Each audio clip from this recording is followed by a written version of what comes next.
जन वल्लभ गिरिवरधारी। जय राधा माधव कुंज विहारी, गोपी जन वल्लभ गिरिवरधारी। माधव कुंज विहारी, गोपी जन वल्लभ गिरिवरधारी। यशोदानंदन व्रज जन रंजन, यमुना तीरावनचारी। यशोदानंदन व्रज जन रंजन, यमुना तीरावनचारी। यशोदानंदन व्रज जन रंजन, यमुना तीरावनचारी।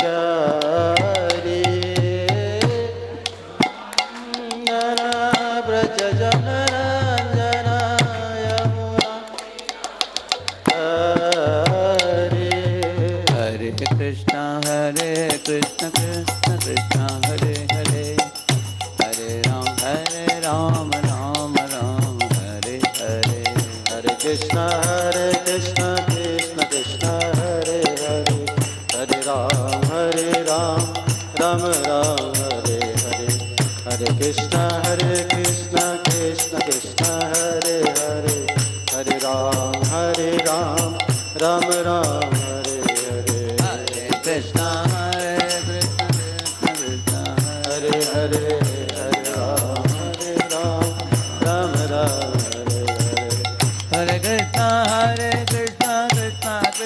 हरे हरे, हरे राम राम राम हरे हरे। हरे कृष्ण कृष्ण कृष्ण हरे हरे, हरे राम राम राम हरे हरे। हरे कृष्ण कृष्ण कृष्ण हरे हरे, हरे राम राम राम हरे हरे। हरे कृष्ण कृष्ण कृष्ण हरे हरे, हरे राम राम राम हरे हरे।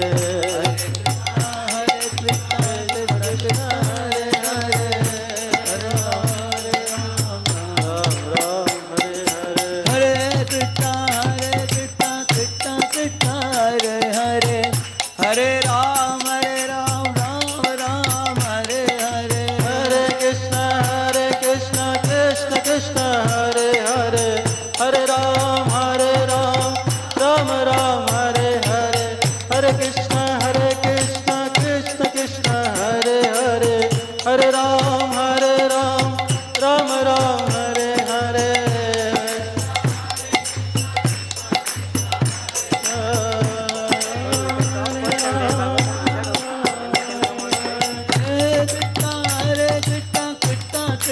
हरे हरे, हरे राम राम राम हरे हरे।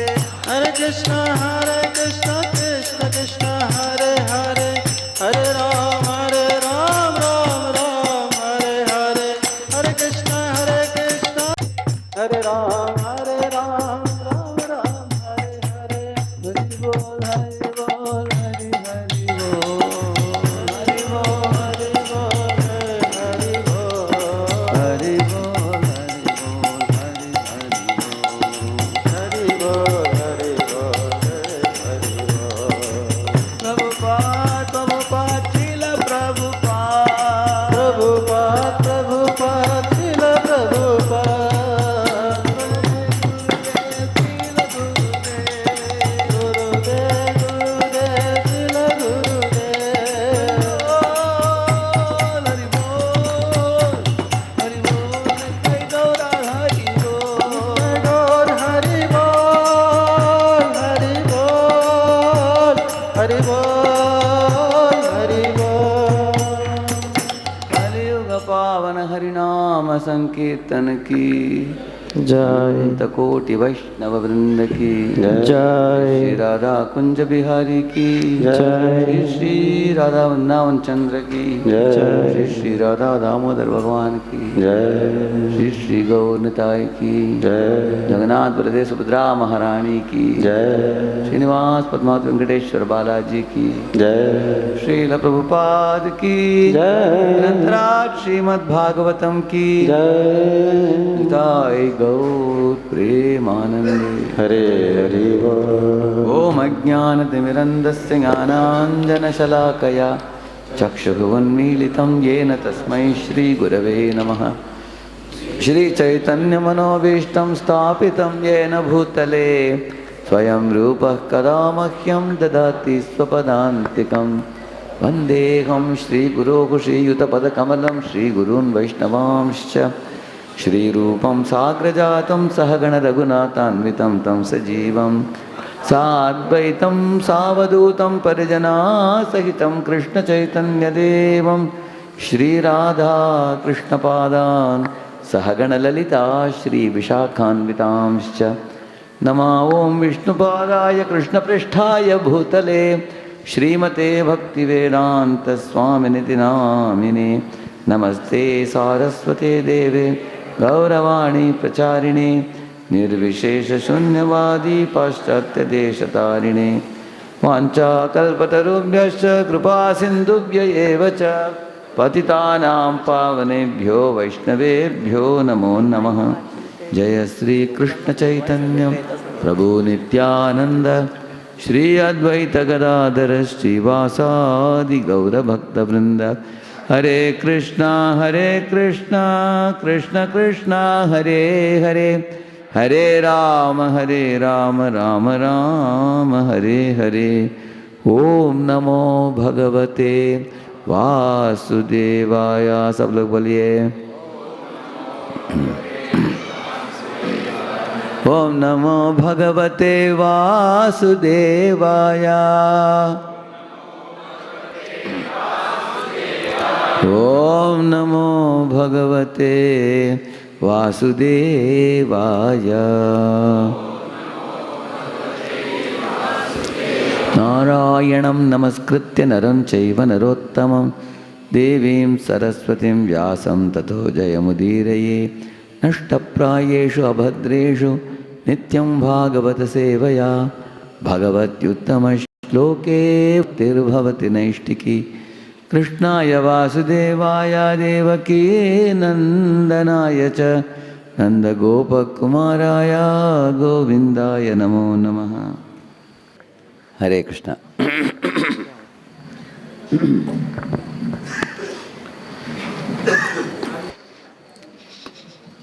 वेद पुराण उपनिषद वेदांत ये बहुत बड़े विशाल समुद्र के बराबर है हमारे शास्त्र।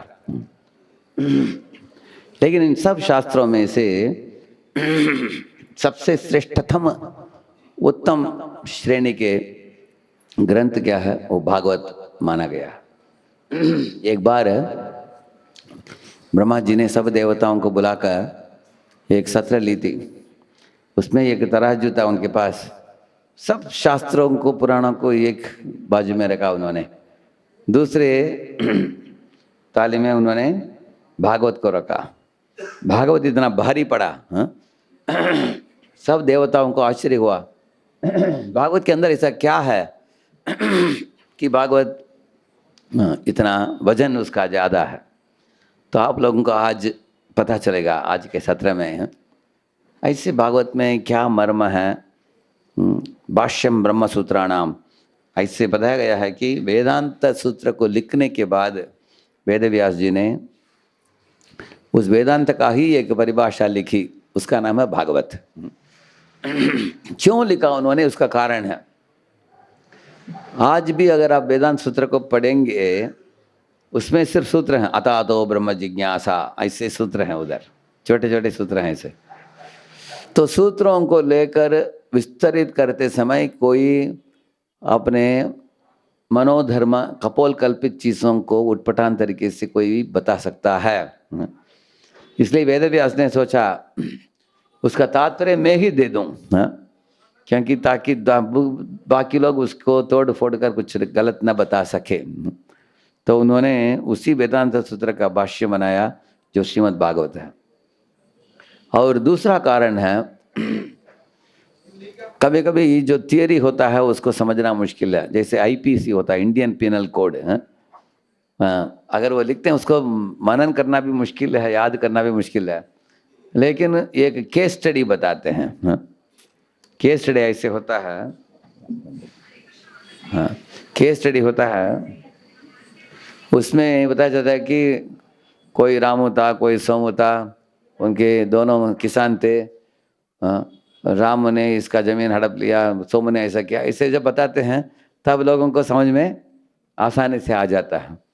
इसलिए वेदांत सूत्र जो है उसको समझाने के लिए उन्होंने अनेक इस इतिहास के जो इस दुनिया में अनेक कल्पों में घटा है घटनाएं हैं, उनको इकट्ठित करके भागवत के ग्रंथ के रूप में भी दिया है। जैसे छठे स्कंद में आप लोग पढ़ेंगे अजामिल की उपाख्यान। हाँ?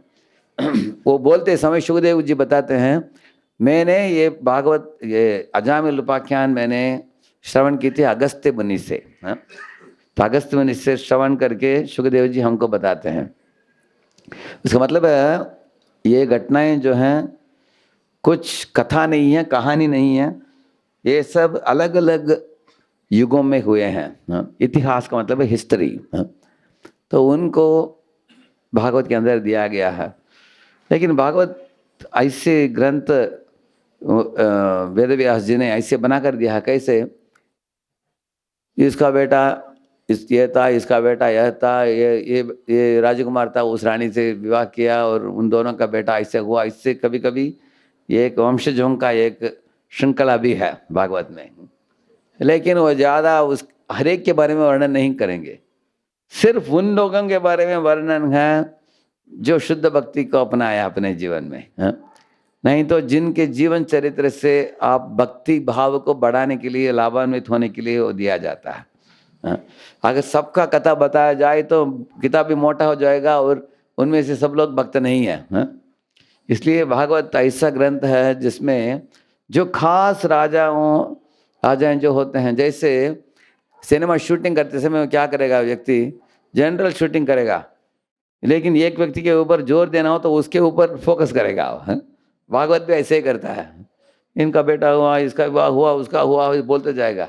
काट करके अम्बरीश महाराज का जब आता है तब एकदम कैमरा निकट जाएगा अम्बरीश के, बोलेंगे कि अम्बरीश है और उनका पूरा कथा दुर्वासा मुनि के साथ क्या हुआ। हाँ? इस तरह आप सुनेंगे भागवत में। भागवत में आपको ऐसे विषय मिलेंगे जो आपको महाभारत में नहीं मिलेगा। मैं कुछ उदाहरण बताऊंगा आज। आप देख रहे हैं इधर भीष्म पितामह लेटे हैं शरशैया में। हाँ? महाभारत में ऐसे लिखा है कि भीष्म पितामह जो हैं वो क्यों कौरवों के पक्ष में थे। कुछ लोग उधर बताया है कि क्योंकि वो वेतन लेते थे कौरवों से। हाँ? और उन्होंने एक शपथ भी ली थी कि जो भी शासन करेगा कौरव वंश का तो उनके पक्ष में मैं रहूंगा। अगर पांडव शासन करते हैं तो उनके पक्ष में, अगर दुर्योधन शासन कर रहा तो उनके पक्ष में, जो भी रूलिंग पार्टी हो उनके साथ रहेंगे हम। हाँ? ऐसा उन्होंने एक शपथ ली थी, इसलिए वो उनके साथ रहे। ऐसे कारण बताया महाभारत में, आप सुनेंगे। तो शरशैया में जब लेटे थे भीष्म पितामह, तब पांडव लोगों को भगवान ने उधर लाया। उसके पहले एक बात हुई, कुरुक्षेत्र के रणभूमि में युद्ध होने के पहले एक व्यक्ति रोया और युद्ध पूरा होने के बाद दूसरा व्यक्ति रोया। आपको मालूम है युद्ध होने के पहले किसने रोया? अर्जुन ने। युद्ध हो जाने के बाद किसने रोया? युधिष्ठिर महाराज। हाँ? पहले अर्जुन रोने के बाद भगवान ने भगवत गीता दी। अभी युधिष्ठिर रोने के बाद विष्णु सहस्रनाम आएगी अभी बाद में। तो मतलब महान भक्त लोग रोते भी हैं, उनके रोने से भी कुछ अच्छा निकलता है। करेक्ट ना? अभी माँ कपिल की माँ जो है देवहूति, वो रो रही थी कि मेरे पति संन्यास लेकर जा रहा है, मुझे आत्म साक्षात्कार नहीं हुई। उनके रोने से कपिल शिक्षा प्राप्त हो गई। आप देखेंगे इसी तरह वेद व्यास जी जब रो पड़े कि ये सब शास्त्रों को लिखने के बाद भी मेरे अंदर कुछ न्यूनगंडता, कुछ एक तरह का हताश का अनुभव हो रहा है मुझे, ऐसे जब उन्होंने बोला तब भागवत निकला। करेक्ट है ना? उसके बाद ही भागवत लिखा उन्होंने अपनी परिपक्व अवस्था में। इसका मतलब है महान भक्तों की रोना जो होता है उससे अनेक अच्छे सबक सबक निकलते हैं, आप देख सकते हैं। जब युधिष्ठिर महाराज जैसे रो रहे थे, भगवान कृष्ण ने उनको शांतावना की, लेकिन उनके बात सुनने के लिए युधिष्ठिर तैयार नहीं थे। हाँ, युधिष्ठिर उनसे बात से सहमत नहीं थे, कृष्ण की बात से भी। तो एक श्लोक आता है इधर, हाँ, आप पढ़ेंगे इधर, व्यासाद्यैर ईश्वरेहाज्ञैः कृष्णेनाद्भुतकर्मणा प्रबोधितोऽपि इतिहासैर् नाबुध्यत शुचार्पितः। इधर बताया गया कि कृष्णेन अद्भुत कर्मणा, भगवान कृष्ण की अद्भुत कर्म क्या है। बाहर कृष्ण खड़े होकर आश्वासन दे रहे हैं युधिष्ठिर को, लेकिन अंदर जो कृष्ण परमात्मा के रूप में अंतर्यामी हैं उनके हृदय में, वो युधिष्ठिर को बोल रहे हैं कि तुम सहमत हो मत जाओ। बाहर के कृष्ण बोलते हैं सहमत हो जाओ। Outside Krishna is telling be peaceful, but inside Krishna is telling don't be peaceful. कारण क्या है? क्योंकि भगवान की इच्छा थी कि मेरे बात ना माने युधिष्ठिर, व्यासदेव का भी बात ना माने, लेकिन एक ही व्यक्ति के पास उनको जाना चाहिए। कौन? भीष्म पितामह। क्यों? कारण क्या है? भीष्म पितामह सबसे वरिष्ठ थे उनके कौरव वंश में। अभी वो देह त्यागने वाले थे। वो देह त्यागने के पहले नॉलेज ट्रांसफर बोलते हैं, केटी हो जाना चाहिए। उनको जो भी मालूमात है राजधर्म के बारे में और परोधर्म, आध्यात्मिक धर्म और राजधर्म, दोनों को ट्रांसफर कर देना चाहिए भीष्म। किसको? किसको? युधिष्ठिर को। क्यों? कौन शासन कौन करेगा भविष्य में? युधिष्ठिर। ये भगवान की इच्छा थी। इसलिए भगवान ने ऐसे अद्भुत कर्म किया कि भगवान की बात को भी युधिष्ठिर ने माना नहीं, रो रहे थे वो। वेद व्यास को भी सुनने के बाद उनका भी बात नहीं माना, तो भगवान ने उनको लेकर गया इनके पास, भीष्म के पास। भगवान खुद भी गए, सब पांडवों को बोले भगवान ने, अच्छी तरह आप लोग सोने के रथ के ऊपर सवार होकर अच्छे अच्छे कपड़े पहनकर मुकुट पहनकर आ जाओ। उस समय रणभूमि में युद्ध पूरा भी नहीं हुआ था, लगभग 16वां दिन 17वां दिन ऐसे लास्ट था, युद्ध होने वाला था उस समय। तो भगवान ने बोला पांडवों को, आप अच्छी तरह सजा कर आओ। क्यों? उनकी इच्छा थी कि जब भीष्म देह त्यागेंगे तब पांडवों को देखकर वो शांत होकर खुशी के साथ वो देह त्यागना चाहिए, ऐसे उनकी इच्छा थी। क्योंकि भीष्म पितामह पांडवों को बहुत प्रेम करते थे और उनकी इच्छा थी कि पांडव लोग ही शासन करना चाहिए दुनिया में, क्योंकि वो धर्मपरायण हैं और कृष्ण के अनुयायी हैं सब। कृष्ण ही उनके लिए प्राण है पांडवों के लिए। इसलिए भीष्म पितामह बहुत खुश थे कि पांडव लोग शासन करना चाहिए। तो देह त्यागते समय भगवान की इच्छा थी कि भीष्म पांडवों को देखकर खुश होकर देह त्यागे और अपने ज्ञान जो है उसको पांडवों को अर्पित करे, जैसे युधिष्ठिर को सिखाए सब कुछ। ये भगवान की इच्छा थी। इसलिए भगवान ने युधिष्ठिर को कन्विंस नहीं कर पाया, भगवान भी कर नहीं पाए, वेदव्यास भी नहीं कर पाए। तो उसके बाद सबको लेकर भगवान गए रणभूमि में। इधर भीष्म लेटे हैं। तब भीष्म के पास जाकर युधिष्ठिर महाराज ने एक प्रश्न पूछा धर्म के बारे में। तब भीष्म पितामह शांत रहे, बोलने ही वाले थे वो। अचानक उन्होंने हंसने का आवाज सुनाई दिया उनको, ऐसे कोई हंस रही थी। तब भीष्म ने पूछा, कौन है वो हंसने वाली? क्या द्रौपदी है क्या? ऐसा पूछा उन्होंने। तब द्रौपदी को उन्होंने एक प्रश्न पूछा, द्रौपदी तुम हंस क्यों रही हो? क्योंकि तुमको लग रहा है कि मैं अधर्म के पक्ष में होकर लड़ाई किया मैंने।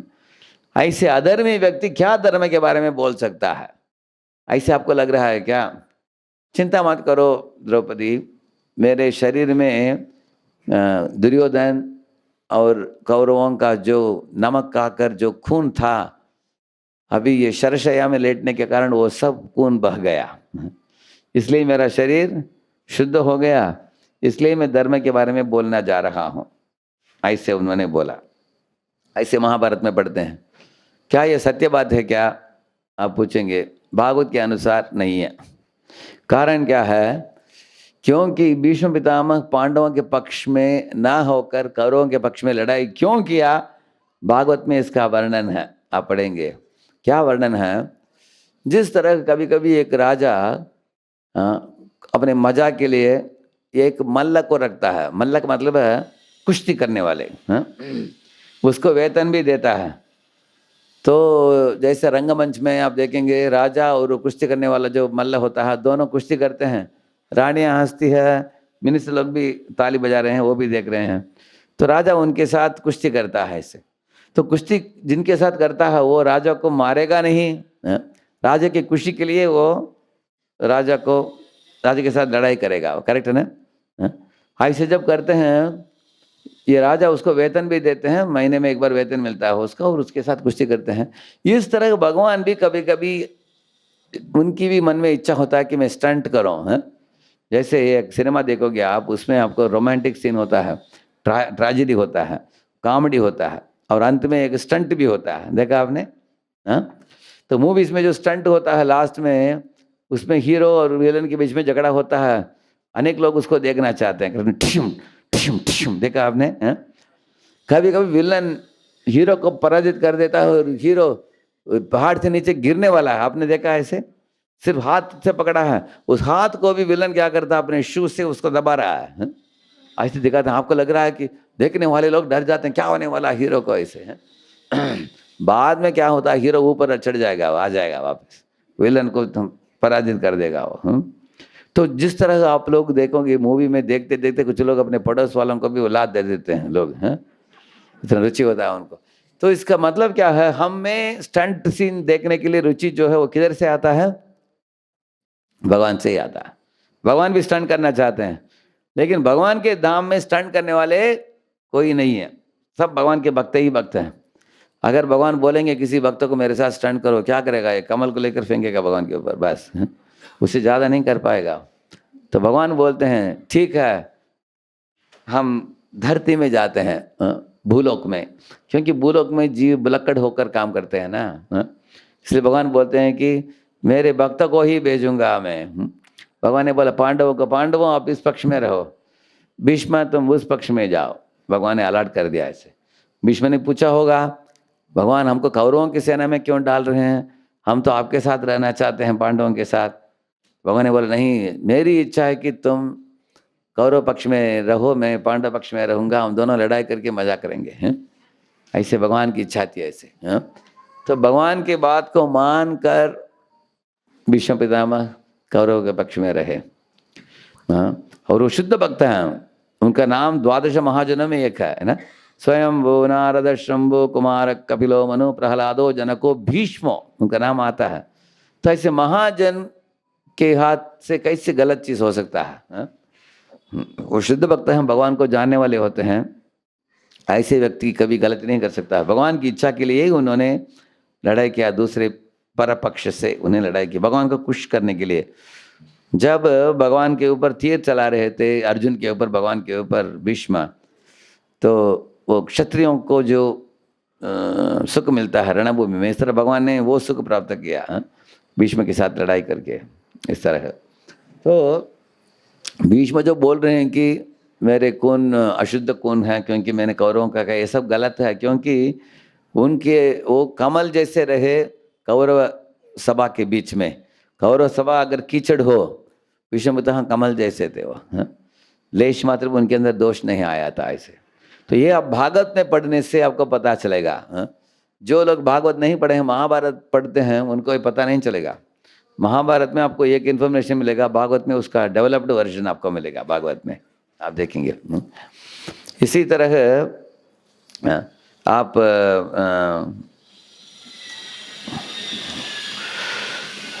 देखिए, भगवान हमेशा अपने भक्तों के हृदय को समझकर काम करते हैं। उदाहरण के लिए, जब रणभूमि में भगवान की इच्छा थी कि मैं अर्जुन को सुरक्षा प्रदान करूं, तब भीष्म पितामह जब बाण चला रहे थे अर्जुन के ऊपर, इतना तेज से चला रहे थे कि भगवान ने एक पहिए को उठाकर दौड़ते हुए गए भगवान भीष्म पितामह को रोकने के लिए।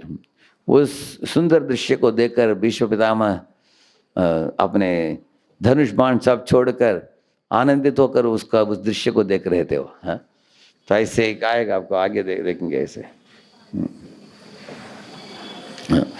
तो उसको याद कर रहे हैं बाद में। हाँ, भीष्म पितामह रणभूमि में वो बता रहे हैं, अर्जुन आप तो भगवान के पीछे थे, लेकिन मैं भगवान के सामने रहकर उनकी पूरा खूबसूरती मुझे दिखाई दिया। हाँ, जब भगवान बैठे हैं रथ के ऊपर और घोड़ों के रस्सियों को अपने हाथ में लिए हैं, ऐसे आवाज भी कर रहे हैं, हाथ में चाबुक है और भगवान के सुंदर चेहरे मुझे दिखाई दे रहा है, और उनके जो पीताम्बर है चमकने वाली, वो सब देखने को मुझे मिला। और कैसे भगवान अर्जुन को प्रेम करते हैं। तो भीष्म पितामह के हृदय में ऐसे एक बात उठी, अगर अर्जुन को भगवान सुरक्षा प्रदान करेंगे, मुझे भी प्रदान करेंगे, मैं भी उनके भक्त बनूंगा। ऐसे ही एक प्रार्थना में बताते हैं ऐसे। तो इधर जो देख रहे हैं आप पिक्चर में, इधर भीष्म लेटे हैं और कृष्ण आकर बैठे उनके सामने, और पांडव लोग भी आकर बैठे। तो तब युधिष्ठिर महाराज ने अनेक प्रश्न पूछा उनको, राजधर्म, स्त्री धर्म, वर्ण धर्म, आश्रम धर्म, सब तरह के बारे में पूछा। अंत में भीष्म पितामह ने बोला, युधिष्ठिर बस अभी मैं शांत होकर भगवान के बारे में स्मरण करना चाहता हूँ। और तब ये श्लोक बताते हैं, सदैव देवो भगवान प्रतीक्षताम, बोलिए, कलेवरम यावदिदं हीनोम्यहम्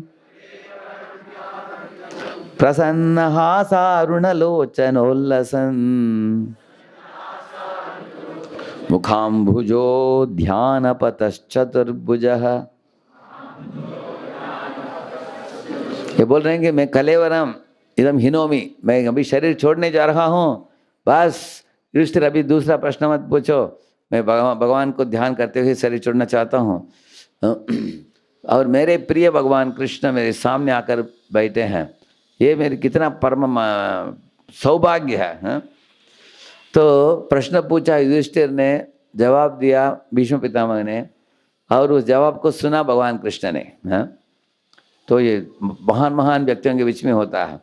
ऐसे पूछते समय युधिष्ठिर महाराज ने बोला कि ठीक है, अभी आगे जाकर कुछ नहीं पूछूंगा, लास्ट ये क्वेश्चन पूछूंगा, ऐसे बोला उन्होंने। ठीक है, तुम्हारा लास्ट क्वेश्चन क्या है बता दो। तो एक ही क्वेश्चन में उन्होंने 4 प्रश्न रख दिया। कौन? युधिष्ठिर महाराज। कभी कभी हमारे मंदिर में भी होता है, भागवतम क्लास में बोलता हूँ, एक लास्ट प्रश्न पूछो, तो एक ही प्रश्न के अंदर 4-4, 5-5 पूछ लेते हैं लोग। ऐसे उन्होंने पूछा, क्या पूछा मालूम है आपको? किमेकं दैवतं लोके किं वाप्येकं परायणम, 33 कोटि देवताओं में से मैं किसको पूजा करूं, ऐसे पूछा उन्होंने। और पूछा उन्होंने आगे, स्तुवंतक कम कमर्चंत प्राप्त युर्मानवा शुभम। स्तुवंतक कम, किसकी स्तुति करना चाहिए, कम अर्चनता, किसकी अर्चना करनी चाहिए, करने से हमको मंगल प्राप्त होगा जीवन में। को धर्म सर्वधर्माणाम भवतः परमो मतः, सब धर्म आपने बताया अभी तक मुझे, उनमें से श्रेष्ठतम धर्म क्या है पूछा उन्होंने। किम जपन मुच्यते जंतुर्जन्म संसार बंधनात्, किस व्यक्ति की नाम जप करने से एक जीव जन्म संसार बंधन से मुक्त हो सकता है। ये 4 प्रश्न को सुनकर भीष्म पितामह इतने पुलकांकित हुए, परम आनंद प्राप्त किया। उन्होंने युधिष्ठिर महाराज को बोला, क्या प्रश्न पूछ दिया तुमने, अभी तो मैं घंटों घंटे बोल सकता हूँ जवाब इसका। देखिए, उनके पीठ के पीछे सुई जैसे शरशया है। जरा सोचिए, आप लोग बैठे हो भी, आपके पीछे एक सुई से आपको मारेगा पीछे से, पूरा ध्यान हमारा उधर चला जाएगा। करेक्ट नहीं? एक कांटा चुभ गया हमारे पाँव में, हम लोग का पूरा ध्यान पाँव में चला जाता है कि नहीं? लेकिन इनका सैकड़ों शरशया के बाण इनको छेद रहे हैं पीछे से, खून भी बह रहा है, कुछ परवाह नहीं, परम आनंद के साथ भगवान की गुणगान कर रहे हैं। भीष्म पितामह उधर से चालू करते हैं। भीष्मोवाच जगत प्रभम देवदेवम अनंतम पुरुषोत्तमम स्तुवन्नाम सहस्रेण पुरुष सततोत्थितः तमेव चार्चयन् नित्यं भक्त्या पुरुषमव्ययम् ध्यायन् स्तुवन् नमस्यं से यजमानस्तमेव च अनादिनिधनम विष्णुम सर्वलोक महेश्वरम लोकाध्यक्षम स्तुवन् नित्यम सर्व दुःखादिघो भवेत् ब्रह्मण्यम सर्वधर्मज्ञम लोकानाम कीर्तिवर्धनम लोकनाथम महद्भूतम सर्व, इस तरह बोलते जाते हैं। जगत प्रभुम देवदेवम अनंतम पुरुषोत्तमम, सारे जगत के स्वामी हैं भगवान जो मेरे सामने बैठे हैं। जगत प्रभुम देवदेवम, देवादिदेव है वह। अनंतम, उनकी शक्ति का, खूबसूरती का, उनके ऐश्वर्यों का सीमा ही नहीं है। पुरुषोत्तमम, उनका नाम है पुरुषोत्तम। स्तुवन नाम सहस्रेण, उनका सहस्र नाम बताऊंगा अभी तुमको, ऐसे बताते हैं। पुरुष सतत उत्थित, तुम उन नामों को इस्तेमाल करके उनकी गुणगान करो। तमेव चार्चयन नित्यम, उनको ही पूजना चाहिए तुमको, किसी और को पूजा मत करो। तमेव चा अर्चयन नित्यम, इस तरह गुणगान करना शुरू हुई। आप देखेंगे भीष्म पितामह आनंदित होकर अपने अंतिम काल में अपने देह को त्यागते समय भगवान को देखते हुए उसी भगवान के गुणगान में 1000 नाम बोला उन्होंने, पवित्र नामों को बोला, जिसको हम विष्णु सहस्रनाम स्तोत्रम नाम से पुकारते हैं हम लोग। इस तरह आप देखेंगे भागवत में पता चलता है हमको भीष्म पितामह की असली दिव्य स्थिति। अगर आप महाभारत पढ़ोगे आप देखोगे कि भीष्म पितामह को एक पॉलिटिशियन के रूप में लोग देखते हैं। वो कौरव पक्ष में था, वो कौरवों के लिए लड़ाई किया। और लोग बोलते हैं कि जब द्रौपदी की वस्त्रहरण होने वाली थी, ये जो है भीष्म पितामह ने क्या बोला, द्रौपदी तुमने पूछा कि 5 पांडव अपने को खो बैठने के बाद वो कैसे मुझे, द्रौपदी को रखकर मुझे खो बैठा, पहले तो खुद को ही खो बैठे ना वो लोग। ऐसे द्रौपदी ने पूछा, जवाब नहीं दे पाए, भीष्म चुप रहे। तब द्रौपदी ने भीष्म को चुनौती दी, आप कुरुवृद्ध हैं, कुरुश्रेष्ठ हैं, आप कैसे चुप रहते हैं, आपको बोलना चाहिए। तब वो बोले कि एक पत्नी जो होती है वो हमेशा पति का ही होती है। वो अगर पति अपने का आपको भी खो बैठा है, उसके बाद भी वो द्रौपदी को रख सकता है, इसलिए मैं धर्म को जानता नहीं, ऐसे बोलते हैं वो भीष्म। तो लगता है कि भीष्म कौरव पक्ष को साथ दे रहे हैं, लेकिन भागवत आप पढ़ेंगे तब पता चलेगा कितने भीष्म पितामह महान शुद्ध भक्त है, आपको पता चलेगा भागवत में।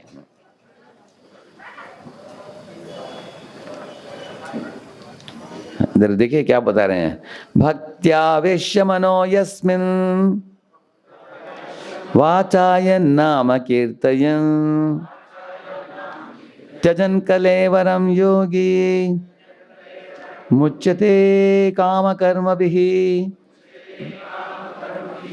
भक्त के मन में भगवान प्रवेश करते हैं, और जो भक्त ध्यान पूर्वक भगवान का चिंतन करता है तो उधर भगवान अपने आप को प्रकट करते हैं।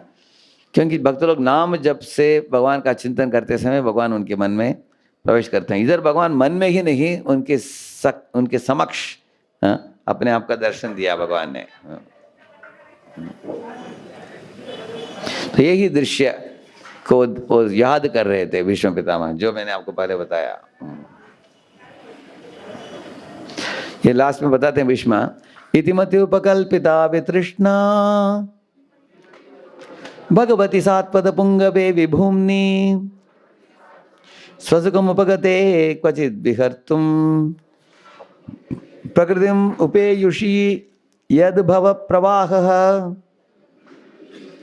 बोल रहे हैं कि 1000 नाम बोलने के बाद भीष्म ने बोला कि बस अभी मैं उस भगवान का चिंतन करने जा रहा हूं। वितृष्णा का मतलब है सब तरह के दुनिया की लालसाएं खत्म हो गई उनके मन में। उनका पूरा मति कृष्णमति हो गया, उनका भगवती भगवान में लग गया उनका पूरा। ऐसे वो बता रहे हैं कि ऐसे भगवान जो है, जो आत्मा आप्त काम है, आत्माराम है, भक्तों के नेता है, जो परम आनंद में डूबे रहते हैं हमेशा भगवान, वो भी इस दुनिया में अवतरित होते हैं। हमारी भलाई के लिए, हम लोगों को याद दिलाने के लिए भगवान इस दुनिया में अवतरित होते हैं। इस तरह मेरे सामने आकर अभी वही भगवान बैठे हैं जो देवादिदेव हैं, आनंद कोटि ब्रह्मांड नायक हैं, सब जीवों के हृदय में अंतर्यामी हैं। इस तरह उनकी गुणगान करते हैं।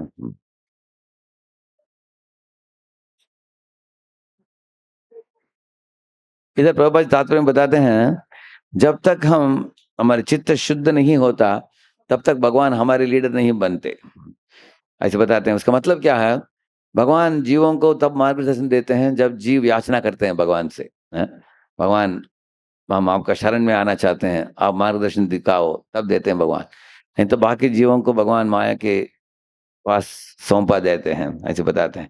तो भीष्म पितामह आप देखेंगे कौरवों के पक्ष में रहे, लेकिन उनका हृदय भगवान के चरणों में समर्पित था। वो देखते हैं। तो प्रभुपाद जी बताते हैं, जब भगवान एक एक पहिया लेकर, एक रथ का पहिया लेकर भागते हुए आए, इसलिए उनका नाम पड़ा रथांग पाणी। रथ अंग पाणी, पाणी का मतलब है हाथ, रथ अंग का मतलब है पहिया। तो उधर प्रभुपाद जी लिखते हैं कि भगवान के मन में भीष्म पितामह को मारने की मूड नहीं था, सिर्फ इससे प्रेम का प्रदर्शन था, इसलिए वो एक पहिए लेकर भागते हुए आए। क्योंकि पहिए से कौन मारेगा किसी को, है? अगर भगवान को मारना ही था भीष्म को, चक्र को निकाल सकते थे, जैसे शिशुपाल को मारा उन्होंने, है ना। इसलिए भगवान इस तरह पहिए लेकर भागते हुए आ रहे हैं, ये किस लिए? भीष्म को आनंद देने के लिए।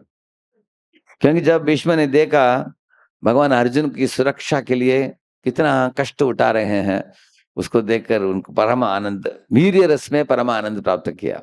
आप लोग जानते हो 5 रस, माधुर्य रस, ये शांत रस, दास्य रस, साक्य रस, वात्सल्य रस, माधुर्य रस, 5 रस है। उनको छोड़कर और 5 और 7 रस है। रौद्र रस, भयानक रस, वीर्य रस, ऐसे उनमें से एक वीर्य रस। तो आप में से कितने लोगों को ये वीर्य रस मालूम नहीं था इस्कॉन में आने के पहले? कितने लोगों को मालूम नहीं था आपको? करेक्ट है ना? तो प्रभुपाद जी इन रसों को बहुत अच्छी तरीके से समझाया है। जब तक हम ये भागवत नहीं पढ़ते, हमको पता भी नहीं चलता था भीष्म पितामह कितने अच्छे हैं। करेक्ट है ना? क्योंकि और एक उदाहरण देंगे आपको। महाभारत में लिखा है कि जब युधिष्ठिर महाराज जाते थे, वो उनके रथ भूमि से 2 फुट ऊपर ही चलता था उनका रथ। लेकिन जब युधिष्ठिर महाराज ने झूठ बोला, जब भगवान ने बोला उनको बोलने के लिए कि अश्वत्थामा मर गया करके, करेक्ट ना, तो बोलते ही वो रथ नीचे आ गया, क्योंकि वो धर्म से पददलित हो गए, इसलिए वो रथ नीचे आ गया करके महाभारत में आप सुनोगे आप। लेकिन भागवत के विचार अलग है। भागवत में बताया कि उनका रथ नीचे क्यों आया, क्योंकि वो भगवान की बात मानने के लिए हिचकिचा रहे थे। वो कौन? युधिष्ठिर महाराज।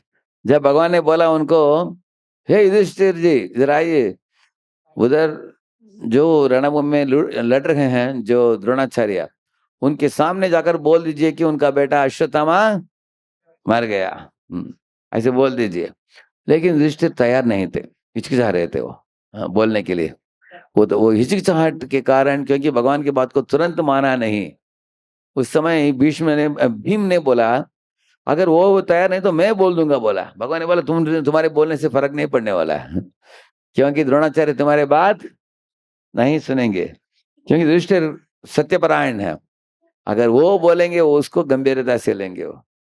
तब भीम ने क्या किया? भीम एक हाथी था, उसका नाम था अश्वत्थामा, उसको उसके ऊपर अपने जो उसको मारा, उसको हाथी को मारा। वो मारने के बाद युधिष्ठिर बोले, अश्वत्थामा नाम का एक हाथी मर गया करके बोले। उस समय भगवान ने बीच में शंख बजा दिया, इसलिए द्रोणाचार्य को एक ही बात समझ में आया कि अश्वत्थामा मर गया, ऐसे सुना उन्होंने, तो हतोत्साहित हुए वो। तो भागवत के विचार है कि युधिष्ठिर महाराज अगर भगवान के आदेश पर समर्पित थे तुरंत, तो रथ नीचे नहीं आता था। लेकिन कर्मकांडी लोगों का मत अलग है। वो लोग सोच रहे हैं कि क्योंकि वो धर्म को पावन नहीं किया इसलिए वो नीचे आई, से वो लोग सोचते हैं। इस तरह से महाभारत आप पढ़ोगे तो आपको कर्मकांडी दृष्टिकोण मिलेगा आपको। आप भागवत पढ़ेंगे आपको दिव्य दृष्टिकोण मिलेगा आपको, सुनने के लिए आपको।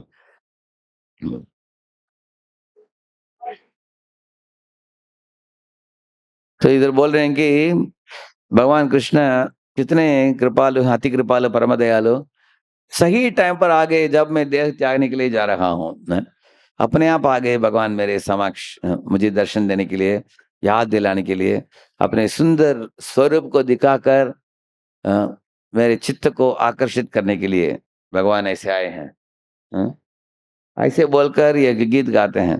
त्रिभुवन कमनम तमाल वर्णम रविकर गौरवराम्बरम दधाने वपुरलक कुलावृताननाब्जम विजय सके रतिरस्तु में न वद्या। ऐसे गीत है। अगर आप शरशया में लेटे हो गा पाओगे ऐसे? कोई गाएगा? गाने के लिए मूड नहीं रहेगा, हम रोएंगे, हम, है ना? लेकिन वो गा रहे थे वो, क्योंकि वो शुद्ध भक्त हैं। वो भगवान को देखकर परम आनंद से उनके हृदय आप्लावित हो रहा था, वो गाना गा पाए ऐसे। हाँ।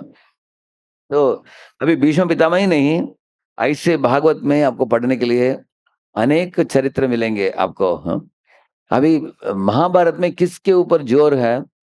हमें धार्मिक होना चाहिए बस। हाँ। धर्मो रक्षति रक्षतः। हाँ। धर्म की रक्षा करो, धर्म तुम्हारी रक्षा करेगा, ये इसके ऊपर जोर है। लेकिन भागवत में धर्म के ऊपर जोर नहीं है, परो धर्म के ऊपर जोर है। परो धर्म क्या है? भागवत धर्म। भागवत धर्म के बारे में प्रहलाद महाराज बताते हैं, कौमारम आचरेत प्राज्ञो धर्मान भागवतानिह दुर्लभम मानुषम जन्म तदप्यध्रुवमर्तदम। हे प्रिय मित्रों, 5 वयस से एक व्यक्ति को भागवत धर्म को अपनाना चाहिए। तो लोगों ने पूछा भागवत धर्म क्या है? तब उन्होंने बोला, यदा हि पुरुषस्य विष्णोपादोपसर्पणम यदेश सर्वभूतानां प्रिय आत्मेश्वर सुहृत। प्रिय मित्रों, भागवत धर्म का मतलब है भगवान विष्णु, भगवान कृष्ण जो पुरुषोत्तम है, उनकी भक्ति, वही भागवत धर्म है। उन्होंने बोला क्यों भक्ति करना चाहिए प्रहलाद? ऐसे मित्रों ने पूछा। तो प्रहलाद ने बताया, देखो, प्रिय आत्मेश्वर सुहृत, 3 शब्द बोला उन्होंने। भगवान जीव के लिए बहुत प्रिय है, जिस तरह बच्चों के लिए माता बहुत प्रिय है। माता पिता बहुत प्रिय हैं। पिता की गोद में बैठे हैं एक बच्चा, देखा आपने? क्योंकि माता पिता बच्चों के लिए बहुत प्रिय है। और आत्मेश्वर, आत्मा के स्वामी भगवान है। सुहृद का मतलब है भगवान भी जीवों के शुभ चिंतक हैं। 3 कारण बोला उन्होंने। इसलिए बोला प्रहलाद ने अपने मित्रों को, मित्रों आप ऐसे भगवान विष्णु की प्रेम करना ही जीवन का परम लक्ष्य है। तो मित्रों ने पूछा कि प्रहलाद, हमारे टीचर लोगों ने सिखाया, शंड अमरक ने, कि हमको आर्थिक विकास करना हमारा जीवन का उद्देश्य है। और इस दुनिया में शारीरिक मानसिक सुखों को प्राप्त करना वही जीवन का लक्ष्य है। तुम क्या बोल रहे हो कि खेल कूद इत्यादि छोड़कर माला जप रहे हो, भगवान वासुदेव की भक्ति कर रहे हो, ये क्या है? ऐसे पूछा। तब प्रहलाद ने बोला, देखो मित्रों, इस दुनिया में जैसे मधुमक्खी मधु को इकट्ठित करता है, लेकिन वो पीता नहीं खुद। एक दिन किसान मशाल लेकर आता है, मधुमक्खियों को भगा देता है, मधु को लेकर जाता है। लेकिन इसी तरह इस दुनिया में इंसान कठोर परिश्रम करके पैसा अर्जित करता है, खुद भोगता नहीं, उसके मृत्यु के बाद कोई और भोगता है उसको। इसलिए ये मधु को तुलना किया है पैसे से इस दुनिया में। लेकिन अगर तुम विष्णु की भक्ति करोगे, वो भक्ति तुमको वैकुंठ में लेकर जाएगा। ये भागवत धर्म आपको सिखाता है कि भगवान की ओर प्रीति को बढ़ाना ही जीवन का मूलभूत उद्देश्य है। इस दुनिया में बाकी सब चीजों के पीछे इंसान जो बढ़ता है, वो कोई भी चीजों को इकट्ठित करके लेके नहीं जा पाएगा अपने साथ वो। लेकिन भगवान की प्रीति जो हो, एकमात्र चीज उसके साथ आएगा। तो इस तरह से प्रहलाद असुर पुत्रों को भी सिखा दिया उन्होंने भागवत धर्म के बारे में। और उन्होंने ये भी बात बताया कि देखो, तुम्हारे जन्म से लेकर मृत्यु तक 100 साल हो। उन्होंने बोला कि पहले 10 साल तो बीत जाते हैं खेल कूद में। देखिए, भागवत पढ़ने वालों को जो समझावट मिलता है वो बाकी पुराणों को पढ़ने से नहीं आएगा। आपको एक उदाहरण दूंगा आपको। अब श्मशान जो है ना, उसको हम लोग अशुभ स्थान मानते हैं, करेक्ट है ना? और जो विवाह होता है उस हॉल को हम क्या बोलते हैं? मंगल कार्यालय बोलते हैं, करेक्ट है ना? मंगलमय चीज हो। तो एक दिन पूना मंदिर में मुझे एक फोन कॉल आया। वो लोगों ने बोला कि कोई धनी व्यक्ति कोई मर गया है, आप आ सकते हैं क्या श्मशान में? मैं नहीं बोल दिया, मैं नहीं आ सकता हूँ, किसी 2 भक्तों को भेज दूंगा, वो कीर्तन करेंगे, बोला मैंने। वो लोग बोले नहीं नहीं, उनके परिवार वालों की इच्छा है कि राधेश्याम प्रभु आए, और आप कुछ आधा घंटा लोगों को बोले। हाँ।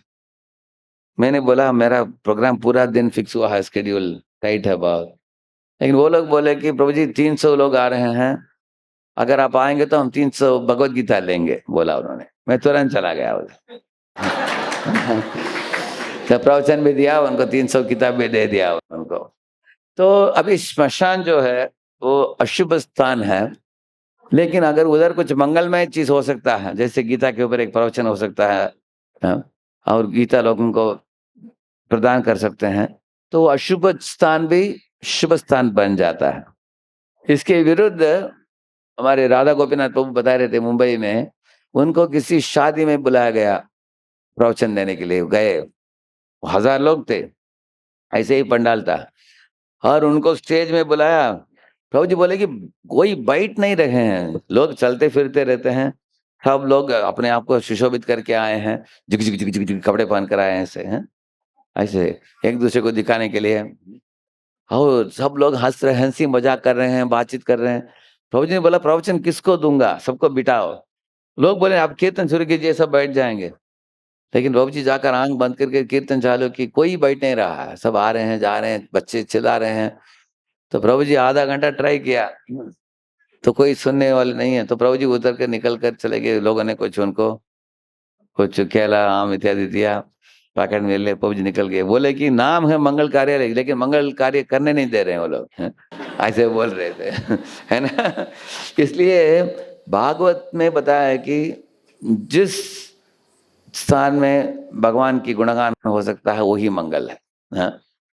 नहीं तो जिस स्थान में भगवान के लिए गुणगान नहीं हो पाता है, वो जितना भी महान स्थान हो, कुछ काम का नहीं है वो। तो भागवत में एक ही केंद्र हमारे लिए, कृष्ण की खुशी। एक एक व्यक्ति था, उसको आईटी इंजीनियर का एक पदवी मिलने वाला था, हाँ? उसने क्या किया, भगवान के लिए उपवास भी रखा, हाँ? और उसने भगवान को अभिषेक भी किया, और ज्यादा भी माला जपा, स्वीट राइस भी ऑफर किया भगवान को। सब करके उन्होंने इच्छा की कि ये नौकरी मुझे मिल जाए। वो नौकरी 16 घंटा काम था उसका दिन में, और इतना बड़ा पैसा था। वो बोला अपने पत्नी को, ये नौकरी मिल जाएगा मुझे, मैं घर बड़ा बांध दूंगा, खुद बंगला बना दूंगा, मर्सिडीज बेंज लाऊंगा, और ये करूंगा वो करूंगा, ऐसे पत्नी को बोल रहा था। लेकिन वो नौकरी उनको मिल नहीं पाया उसको, है? सोचा उसने, अरे इतना हमने भगवान की पूजा आराधना की, भगवान ने नौकरी नहीं दिया हमको। लेकिन 1 महीने के बाद उनको दूसरा नौकरी मिला, जिसमें उतना महान वेतन उतना बड़ा नहीं था, लेकिन उसको भक्ति करने के लिए फुर्सत मिली, परिवार के लिए समय मिली। उसका नौकरी भी सिर्फ 11 घंटे का था उसका, नौकरी करना था। तब वो अपनी पत्नी को 3 महीने के बाद बोला, if I got the first job I would have become millionaire, but because I got the second job I can attend mangal aarti, ऐसे बोला उसने। मुझे पहले नौकरी मिलता तो मैं मिलियनर बनता था, लेकिन मंगल आरती अटेंड नहीं कर पाता था। अभी मैं ये जो नौकरी, थोड़ा छोटा नौकरी मिला है, भगवान ने जानबूझकर ये छोटा नौकरी मुझे दिया है, ताकि मेरे भक्ति में कुछ रुकावट ना आए। तो भक्त लोगों का सोचना ऐसे होता है कि हम हमेशा देखना चाहिए कि भक्ति के लिए अनुकूल जो हो उसको अपनाना। अभी आप लोगों को एक प्रश्न पूछूंगा, भरत महाराज को हिरण का शरीर मिला, कितने लोगों को मालूम है? आप लोग जानते हैं, करेक्ट है ना?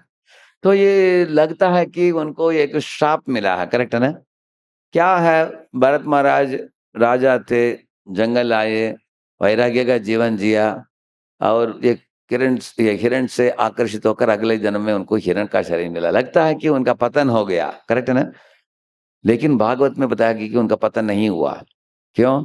क्योंकि उनका जन्म हुआ कलंजर पर्वत में, लेकिन वो अपने जन्म स्थान छोड़कर वो प्रहाश्रम में तपोवन में पहुंच गए।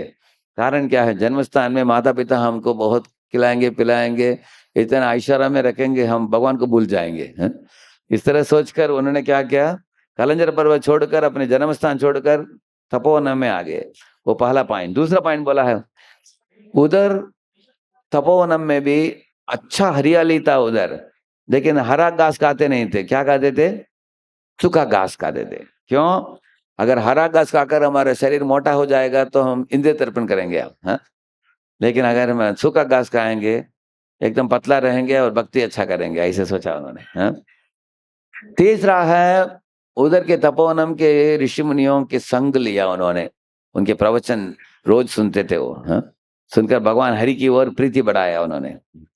और चौथा बात बताया गया है, वो उस झाड़ के निकट बैठ कर वो रोते थे, अपने आप को कोसते थे कि कितना मूर्ख था मैं, पहले मैं राजा की पदवी को छोड़कर जंगल में आया तपस्या करने के लिए, लेकिन एक हिरण से आकर्षित होकर अभी हिरण बना मैं, कितना मूर्ख हूं, ऐसे अपने आप को कोस रहे थे वो। ये सब बताया। इस तरह जितना भरत के अंदर गंभीरता थी उससे सैकड़ों गुना ज्यादा गंभीरता आ गई हिरण में। इसलिए आध्यात्मिक दृष्टिकोण से देखा जाए तो हिरण जो था वो भरत से बहुत गुना प्रगतिशील था वो। कितने लोग ये बात समझ गए? क्लियर है ना ये बात आपको? हाँ? लेकिन ऊपर ही ऊपर दिख रहा है कि उसको क्या शरीर मिला है, ऐसा है हिरण का, लेकिन अंदर उनका प्रगति बहुत हुआ।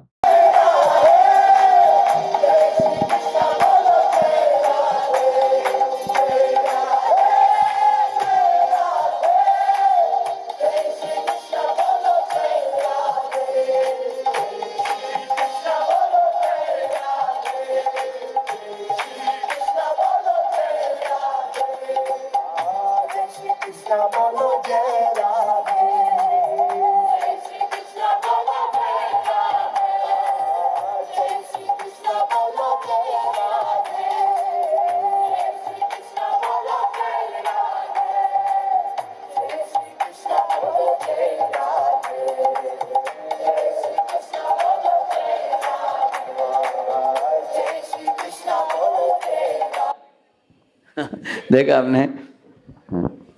ये जो हिरण है ये वृंदावन में जंगल में बच्चों ने देखा कि इनको घाव हो गया, उसको लेके आकर उसको मलहम पट्टी वगैरह लगाकर ठीक किया और वापस भेज दिया, लेकिन वापस आ गया वो, हाँ?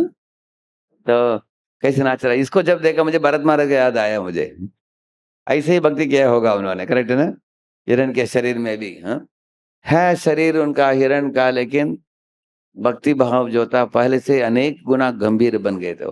तो भागवत में बताया गया कि एक श्लोक है प्रहलाद महाराज का, विप्राद विषड गुण युतात अरविंद नाभा पादारविंद विमुखात् स्वपचम वरिष्ठम मन्ये तदर्पित मनोवचने हितार्थ प्राणम पुनाति सकुलम न तो भूरिमाण। बताते हैं कि अगर कोई ब्राह्मण के अंदर 12 दिव्य गुण भी, अच्छे गुण भी हो, शम दम तप शौचम इत्यादि, लेकिन अगर वो ब्राह्मण विष्णु का भक्त नहीं हो, हाँ? इसके विरुद्ध कोई व्यक्ति चंडाल भी क्यों ना हो, चंडाल के परिवार में जन्मा व्यक्ति, अगर वो विष्णु भक्त हो, वो चंडाल भक्त ब्राह्मण से अनेक गुना ज्यादा महान है, ऐसे बताते हैं प्रहलाद, हाँ? प्रहलाद का ही जन्म किस परिवार में हुआ? असुर परिवार में। लेकिन देवता लोगों के सामने ब्रह्मा जी ने उनको बोला कि आप भगवान की प्रार्थना करो, है? हम लोग उसके लिए सक्षम नहीं है। तो ये भागवत है। भागवत में बताया गया है कि आप ऊपर ही ऊपर मत देखो। देखने में प्रहलाद असुर परिवार में जन्म लिया है, लेकिन वो महाभागवत भक्त है, हाँ? बलि महाराज महाभागवत भक्त है, जैसे विभीषण वो भी महाभागवत भक्त बना। तो भागवत में ये सब सीखने को मिलता है हमें। हम सोचेंगे कि कोई, अभी देखिए ब्राह्मण लोग जब कर्मकांडी मंत्र उपासना वगैरह करते हैं, अनेक लोग सोचते हैं कि अरे ये लोग कितना अच्छी तरह उच्चारण करते हैं, हाँ? वैदिक मंत्रों का, उससे लोग प्रभावित होते हैं। लेकिन भागवत में बताया गया कि अनेक कर्मकांडी लोग जो होते हैं वो लोग स्वर्ग जाना चाहते हैं, लेकिन स्वर्ग जाकर पुण्य क्षीण होने के बाद धरती में वापस आते हैं। उनको ये ब्रह्मांड से परे परलोक के बारे में ज्यादा मालूमात नहीं है उनको, लेकिन भागवत जो पढ़ेंगे उनको मालूम होगा कि कोटि कोटि ब्रह्मांड है, उन सब ब्रह्मांडों से परे है गोलोक और वैकुंठ धाम, है? तो वैकुंठ में जो जीव जाता है वापस लौट नहीं आता है इस दुनिया में, एक बार पहुंच गया तो भागवत आप पढ़ेंगे आपको ऐसे मत्स्य कूर्मा वराह नरसिंह सब अवतारों के बारे में वर्णन है, लक्ष्मी नारायण सीताराम और भगवान की वृंदावन लीलाएं, द्वारका लीलाएं, मथुरा लीलाएं, हैं? और ये सब लीलाओं के वर्णन है। खास करके भागवत में 3 चीज है, भगवान, भक्त और भक्ति, हाँ? इसके बारे में वर्णन है। प्रहलाद चरित्र है, ध्रुव चरित्र है, ये समुद्र मंथन लीला है, गजेंद्र मोक्ष है, अम्बरीश चरित्र है, ध्रुव चरित्र है ऐसे। तो भागवत खास करके इस्कॉन के भक्तों के लिए अनिवार्य है, क्योंकि प्रभुपाद जी के तात्पर्यों में हमको इस तरह के गूढ़ चीजों को समझने के लिए हमें मौका मिलता है। आप सोचेंगे इस दुनिया में किसी को भी पूछो आपको तकलीफ चाहिए, आपको सुख चाहिए, लोग क्या बोलेंगे? लोग बोलेंगे सुख चाहिए, करेक्ट ना? भागवत में बोला गया कि मुझे सुख हो तकलीफ हो जो भी हो, लेकिन मुझे भगवान का स्मृति चाहिए। ये भागवत में ये बात है। हाँ? कुंती महारानी एक बार बोल रही है भगवान को, हे भगवान, पहले हम लोगों का ये होता था, अनेक तकलीफ होता था, हम लोग वन में थे 12 साल, 1 साल अज्ञातवास में थे, उसके बाद युद्ध हुआ, ये सब समय आप हमारे साथ थे। अभी रणभूमि में युद्ध होकर हम लोग जीत गए, मेरा बेटा राजा बन गया युधिष्ठिर, पांडव लोग शासन कर रहे हैं, आप हमको छोड़कर जा रहे हो द्वारका वापस। कितना अफसोस की बात है। जब तकलीफ था आप साथ में थे, जब हम लोग सुखी हो गए आप चले जा रहे हैं। इसलिए हम अपेक्षा करते हैं कि कुछ तकलीफ ही दे दो, आप भी साथ में रहो, ऐसे बोलते हो। कोई है हमारे में ऐसे बोल सकते हैं तकलीफ मांगने वाला? एक एक छोटा लड़का अपने मित्रों के साथ क्रिकेट खेल रहा था, तो खेलते खेलते उसके घुटने में एक घाव हो गई। तब मित्रों ने उसको उठाकर अस्पताल में लेकर गए। अस्पताल में एक नर्स थी, उसको मलहम पट्टी वगैरह लगाया। तो ये नर्स को देखकर ये छोटा बालक जो था उसकी आंखों में आंसू बहने लगा। तो नर्स ने पूछा, क्यों रो रहे हो, क्या हो गया? तो उसको अपने माँ का स्मरण आ गया, क्योंकि वो माँ उसकी गुजर गई थी 2 साल पहले। हाँ?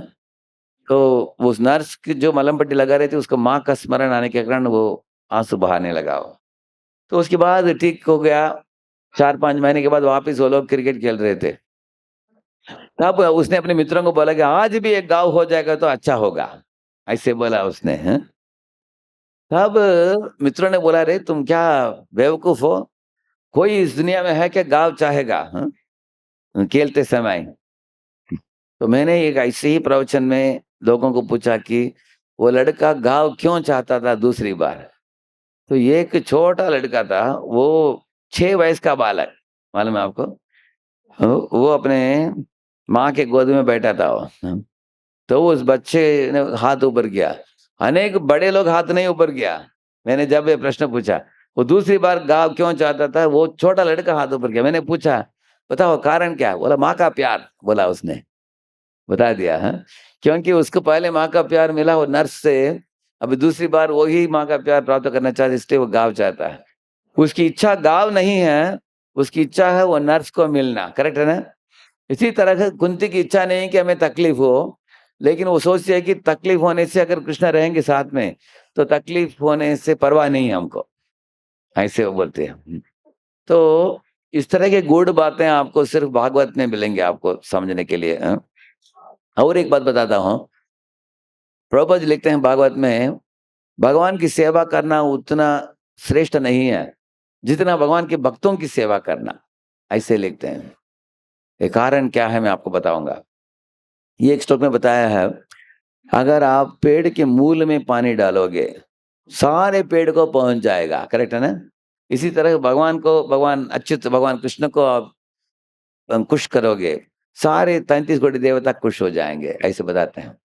ये सब लोग जानते हैं भगवान को खुश करना चाहिए। इसी तरह आप देखेंगे जो पेड़ होता है, मूल में पानी आप कैसे डालते हो? क्या आप पेड़ को उखाड़ कर ऐसे डालते हो मूल में? आप किधर डालते हो? मिट्टी में पानी डालते हो आप। और मिट्टी क्या करके रखा है, वो मूल को पकड़ कर रखा है इससे मिट्टी। इसी तरह से जो भगवान के शुद्ध भक्त हैं, जो भगवान के श्री चरणों को अपने वक्षस्थल में, अपने हृदय में पकड़ कर रखे हैं, उन भक्तों को खुश करने से भगवान खुश होते हैं। समझ रहे आपने? हाँ?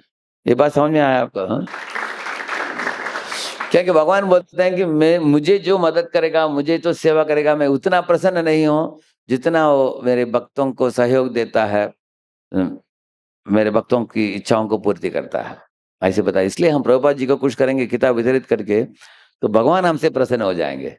Bye serving the Lord's pure devotees, Lord is more pleased.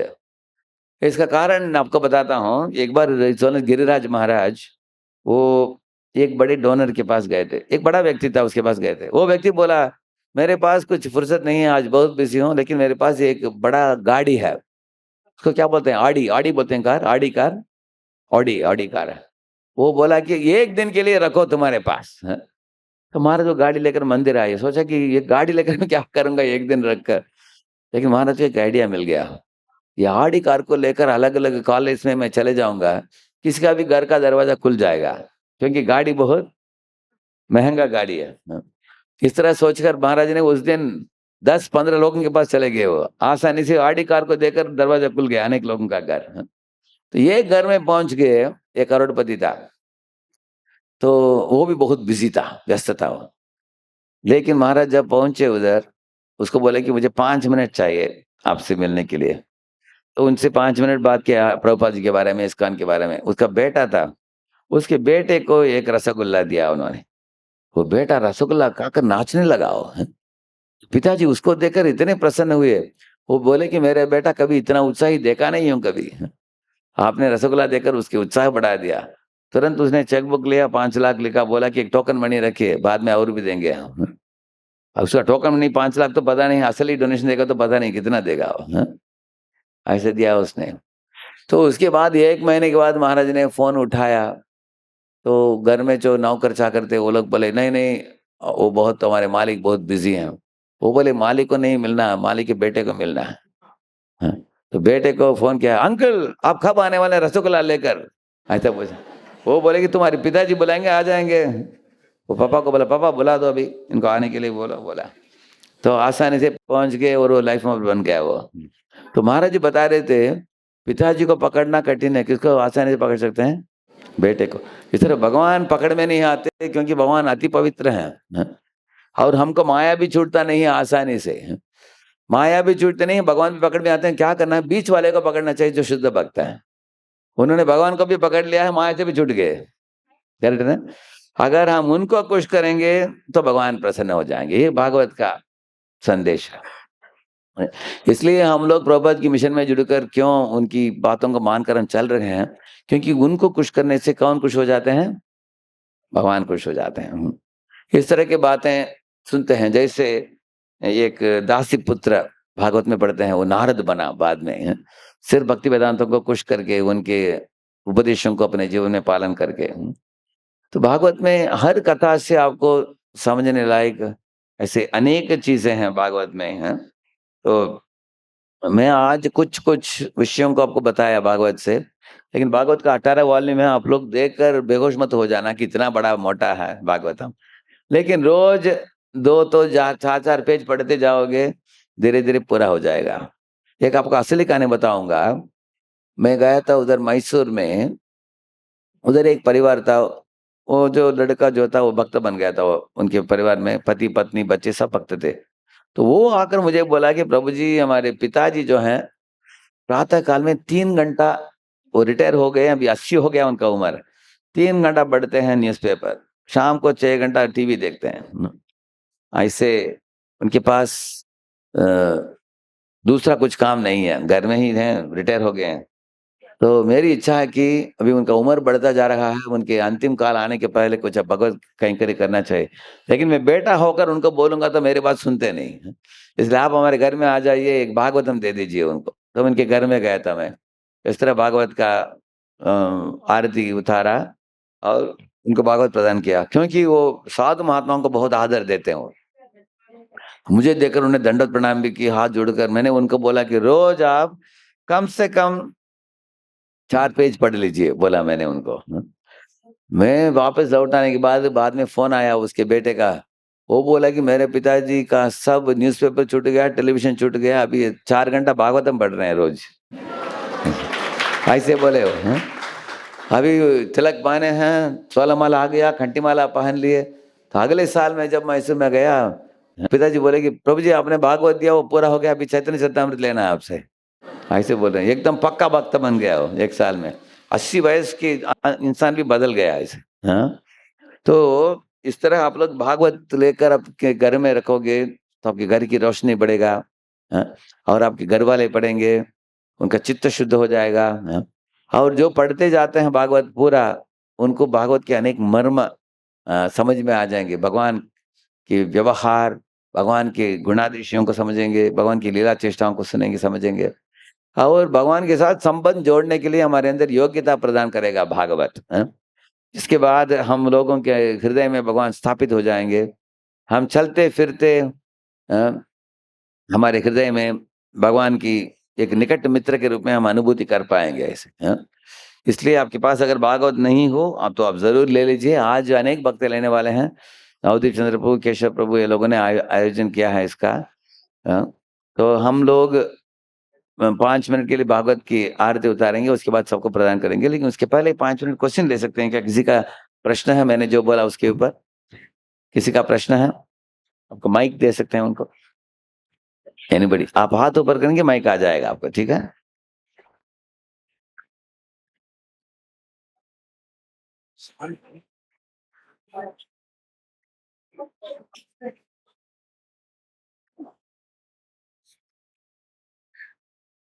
जय राधा कृष्ण। हरे कृष्णा। मेरी उम्र 75 वर्ष होने वाली है। अच्छा, पता नहीं प्रभु कब याद कर लें, कब इस यात्रा का अंत हो। लेकिन जिस देश में जन्म लिया है, हमारी अपनी संस्कृति, मैं बहुत से देशों में गया, ये अनुभूति हुई कि हमारा देश, हमारी संस्कृति सर्वश्रेष्ठ है। किंतु जो सर्वश्रेष्ठ है उसको सर्वश्रेष्ठ, जैसे कि मैं अपनी बात आपसे भावभूत हो गया हूँ, तो जो कहना चाहता था आपको देख के, आपको सुन के, थोड़ा मैं अपने को मॉडिफाइड कर रहा हूँ। लेकिन जैसे बचपन में पढ़ाते थे गा गणेश का, अब बोले साहब ये तो धर्मनिरपेक्षता के खिलाफ है। तो जो शिक्षा पद्धति हमारी हमको सिखाती थी, जो आप बोल रहे हैं, जो आप बताना चाहते हैं, जिस तरफ सबको ले जाना चाहते हैं, तो मूल में जो हमारी संस्कृति है उसकी तरफ हम कैसे वापस लौटें, कैसे हम आगे बढ़ें। तो मैं आपको इस मिशन में देख के अत्यधिक भावविभूत हुआ हूँ, और मैं चाहता हूँ कि इस मिशन को आगे रास्ता मिले, दिशा मिले, ताकि हमारा देश पहले जैसे हर प्रकार से योग्य बने। किंतु जब उम्र के इस पड़ाव पे हम आते हैं तो हम सोचते हैं धर्म में आस्था बढ़े, धार्मिक प्रवचन में जाएं। उसके पहले जो युवा शक्ति है, आज मातृ शक्ति को यदि हम देखें, नर नारी घर में लड़ रहे हैं, पति पत्नी लड़ रहे हैं, बाल बच्चे उनको देख के बिगड़ रहे हैं, इन सब की तरफ आप जैसे, जिसने अपना जीवन, आप गोल्ड मेडलिस्ट हैं और इस तरफ आप आए हैं, तो हम चाहते हैं कि इस्कॉन के इस माध्यम से हमारी देश और संस्कृति को भी ऐसी दिशा मिले। तो आप थोड़ा सा इसमें, और मैं तो बहुत भावविभूत हो गया हूँ, मेरे प्रश्न में ही आपका प्रश्न छिपा है। नमस्कार। हरे कृष्णा। हाँ, देखिए प्रभुपाद जी, आप जैसे ही प्रभुपाद जी का भी विचार था, आपने जो बोला ऐसे ही। उनके 69 में प्रभुपाद जी भारत छोड़कर अमेरिका गए। 69 में गए और 82 में उनका वैकुंठवास हुई। उनका कितने साल? 12 साल, 12-13 साल उन्होंने प्रचार काम की। तो कभी कभी आप लोग सोच सकते हैं कि किसी का 75 हो गया, 70 हो गया तो वो वृद्ध हो गए हैं, लेकिन प्रभुपाद जी ने 70 वयस को भी वृद्ध नहीं माना। लाइफ बिगिंस एट 70, ऐसे प्रूव कर दिया उन्होंने। हाँ, क्योंकि 70 से लेकर 82 के अंदर उन्होंने 108 केंद्र खोला उन्होंने। आप भी अपनी परिस्थिति में आप योगदान दे सकते हैं, आप प्रचार कर सकते हैं। केशव प्रभु से जुड़े रहिए। आप इधर ही है, केंद्र है इधर। तो हमारा वानप्रस्थ संघ है, हमारा जो वानप्रस्थ संघ में लगभग 90 लोग हैं। तो उधर के लोग हफ्ते में 1 दिन क्लास भी होता है, बुधवार को क्लास होता है। 3 महीने में 3 दिन का कैंप भी होता है, रिट्रीट होता है वानप्रस्थ संघ के लिए। वानप्रस्थ आश्रम में सुविधा क्या है? आपके बेटा बेटी बड़े हो जाते हैं, उनकी ओर हमारा ज्यादा जिम्मेदारी नहीं है, हम पूरा समय भगवान के लिए दे सकते हैं। हम परीक्षित महाराज ने सुखदेव जी को पूछा, मेरे पास 7 ही दिन बाकी है, इस 7 दिन में कोई वैकुंठ प्राप्ति कर सकता है क्या? उन्होंने, सुखदेव जी ने बोला, अरे 7 दिन की बात छोड़ो, 1 मुहूर्त में कोई प्राप्त कर सकता है भगवान को। ऐसे बोलकर उन्होंने एक श्लोक बोला, कट्वांगो नाम राज ऋषि ज्ञाते युत्तामिहायुषः मुहूर्तात् सर्वमुत्सृज्य गतवान अभयम हरिम, उन्होंने बोला, खटवांग खटवांग नाम का एक राजा था, राजऋषि था वो, स्वर्गलोक में गया था, देवताओं को मदद किया असुरों के विरुद्ध लड़ाई करने में, असुरों को भगा दिया। तो देवता लोग खुश होकर उसको पूछा, उन्होंने क्या चाहिए बताइए राजा, अगर आपको चाहे तो सोना का रथ देंगे, घोड़े देंगे, हाथी देंगे, सुंदर अप्सराएं देंगे, आपको बहुत बड़ा राज्य देंगे आपको, जो चाहिए मांग मांग लो, धरती में इस ब्रह्मांड के अंदर जो भी है हम दे सकते हैं, आप मांगो। वो बोला, वो महान भक्त था भगवान के, वो बोला मुझे कुछ नहीं चाहिए, एक ही बात बताओ, मेरे पंचांग को देखो, मेरे नक्षत्र को देखो, और मेरे नक्षत्र को देखकर बता दो कि मेरा आयुष कितना बचा है, इतना ही बताओ। वो लोगों ने देखकर बताया, काश हमको पता चल गया है कि आपका सिर्फ एक मुहूर्त बचा है। एक मुहूर्त मतलब है 45 मिनट। तुरंत स्वर्ग छोड़कर धरती में यहाँ पहुंचा, अपने राजमहल में पूजा रूम में गया, जपमाला लेकर बैठ गया, भगवान का नाम जपते जपते शरीर त्यागा, वैकुंठ पहुंच गया। ऐसे भागवत में है। तो सुखदेव जी ने बताया परीक्षित को, एक मुहूर्त में भगवत प्राप्ति हो गई उसको, तुम्हारे पास तो 7 दिन है, तो तुम 7 दिन 7 रात भगवत चिंतन करोगे तो तुमको वैकुंठ प्राप्ति क्यों नहीं होगा, ऐसे बोला उन्होंने। इसलिए बेटर लेट देन नेवर बोलते हैं अंग्रेजी में। आप जिस उम्र में आप भक्ति मार्ग में आ जाते हैं, आप उधर से गंभीरता से हमें आगे बढ़ना चाहिए। प्रहलाद महाराज तो अपने माँ के गर्भ में ही आ गए, ध्रुव महाराज 5 वयस में आए, भरत महाराज अपने 20-25 वयस में आए ऐसे, अब धृतराष्ट्र ऐसे ही 70-80 था उनका उम्र। तो कोई भी किसी भी वयस में जुड़ गया भक्ति में, उधर से गंभीरता से आगे बढ़ना चाहिए। अगर इसी जन्म में भगवत प्राप्ति हो गया तो अच्छा है, अगर नहीं भी हुआ, आपका अगले जन्म एकदम आपको भविष्य बड़ा उज्जवल है आपका, क्योंकि अभी भक्ति में जुड़ने की इच्छा हुआ आपके हृदय में, आप भक्ति करते करते जब हम देह त्यागेंगे, अगले जन्म तो किसी माता पिता जो भक्ति में जुड़े हैं उनके घर में जन्म होता है।